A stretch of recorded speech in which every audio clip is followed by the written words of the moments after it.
Hi again. Welcome back to our read alouds. Tiernan's with me again today. She's going to help me with our next book. We'll get to that in a second. It's Thursday. That means after today, there's just one more day to get through. You guys get a spring break coming up, and I know you guys deserve it. You've been working really hard in this new setup we have, especially this week as we went to the Google Classroom. If you are looking for any of the read alouds, they're in my Google Classroom, all from the beginning. I think we're up to number 14 today, and as soon as we load this one, it'll be on there. If you just want to get, like I said before, get a little escape and just kick back, listen to a book, that's where you can go if you've missed any of them, okay? So we had a request yesterday that we would read a certain kind of book, and Gabe Gutierrez asked if we would read one of the You Choose books. So I decided, one of the ones I had with me was, Can You Survive the Desert? Now I told Tiernan that, well, usually how we do this, you guys know we have the vote in class, and that's the path we choose, is just the majority. And since we don't have that set up today, Tiernan gets to make the decisions of where we go in the desert, and we'll see if she can survive. Okay, so here we go. Can you survive the desert? And remember, the thing I like about these, you can read them a bunch of different times and get different scenarios, and you put yourself in the middle of the action, which is pretty cool. Okay, here we go. Chapter 1, Welcome to the Desert. You're in the desert, one of the least welcoming places on Earth. Water and food are scarce. Temperatures swing wildly from extreme heat to bitter cold. Venomous snakes, scorpions, spiders, they all lurk in the sand's cracks and crevices. Deserts cover about 20% of the Earth's land area, but they're not all hot. Scientists define a desert as any area that receives an average of less than 10 inches of precipitation per year. Because of this fact, the cold continent of Antarctica is considered a desert. With so little moisture, deserts can't support much plant and animal life. Only life adapted to such harsh conditions can live there. Deserts are the result of weather patterns. One of the most common is a rain shadow. Rain shadows often form near a large mountain range. Air flows over the mountains. It cools as it rises. As the air cools, its moisture falls on the mountains as rain or snow. On the far side of the mountains, the dry air brings little rain. The air in this rain shadow becomes a desert. Every continent has a desert. In North America, the Mojave and Sonoran cover parts of Mexico and the southwestern United States. Northern Africa is home to the vast Sahara. The Kalahari lies in southern Africa. The huge Gobi Desert stretches across Asia, while Central Australia holds the Australian desert. And these are just a few. You'll have to figure out how to survive in such a harsh environment. How will you find water and food? Can you avoid deadly wildlife? How can you find your way to civilization and safety? It won't be easy. Are you ready for the challenge?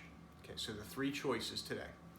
You can take your chances in Africa's Sahara Desert. You can test your survival skills in North America's Sonoran Desert. Or you can see if you have what it takes to survive in Asia's Gobi Desert. Tiernan, where are we going?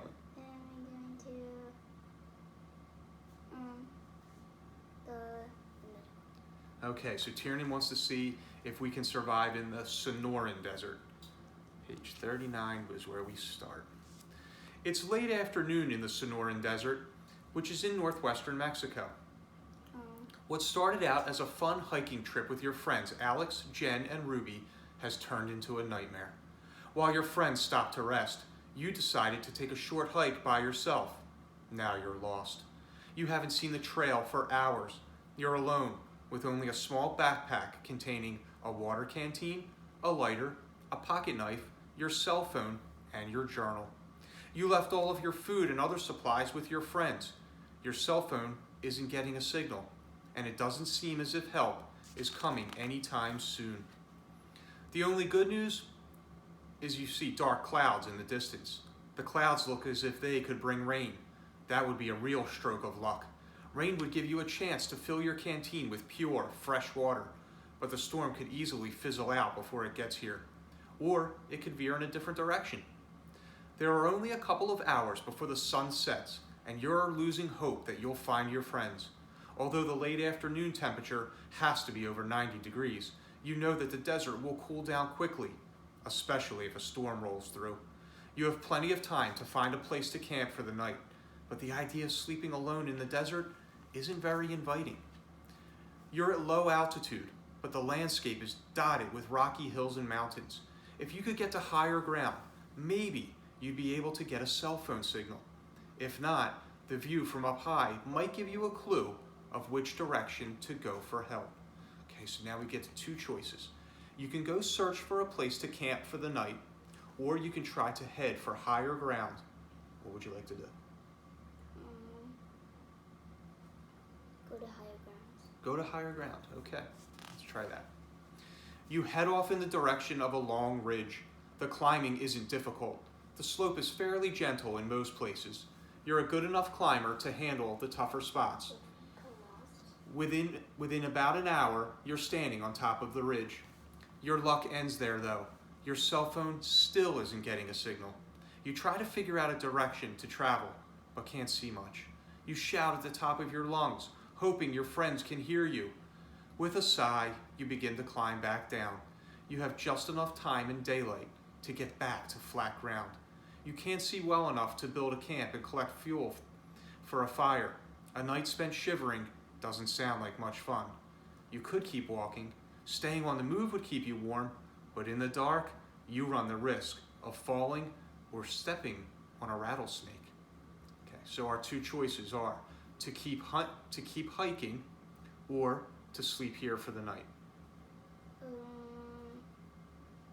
Sleep here for the night. Yeah? Okay, so we're going to try to camp there for the night. So we flip to where we need to go. Okay, here we go. You pick a spot on the desert floor and flop down.